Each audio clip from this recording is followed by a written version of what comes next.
Hi friends, welcome to my channel. ఈరోజు మన topic నాన్న. నీ బాధ్యతకు రూపం నాన్న, నీ బాధకు భరోసా నాన్న, నీ స్వప్నానికి సోపానం నాన్న, నీ విజయానికి విహంగం నాన్న. ఇంకొన్ని విషయాలు నాన్న గురించి మాట్లాడుకుందాం. అవిశ్రాంతంగా కష్టపడుతూ సమాజంలో గౌరవంగా బతకాలని, పిల్లలకు మంచి చదువులు అందిస్తూ, ఈ కుటుంబానికి ఏం లోటు లేదు అని పరులు అనుకునే విధంగా తన కుటుంబాన్ని చూసుకుంటాడు. తన గురించి ఏమీ ఆలోచించకుండా ఆలిపిల్లల బాగోగుల గురించి మాత్రం పట్టించుకుంటాడు.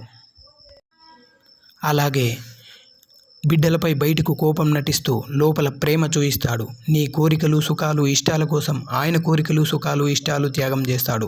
నువ్వు సాధించాలన్న లక్ష్యం కోసం నాన్న సర్వస్వాన్ని ధారపోస్తాడు, త్యాగం చేస్తాడు. ఆ నొప్పిని బయటికి చెప్పలేక ప్రేమగా భరిస్తాడు. ఈ వీడియో మీకు నచ్చినట్లయితే లైక్ చేయండి. మీరు లైక్ చేయడం వలన మరికొన్ని వీడియోలు తీయడానికి నాకు బూస్టప్గా ఉంటుంది. Thank you.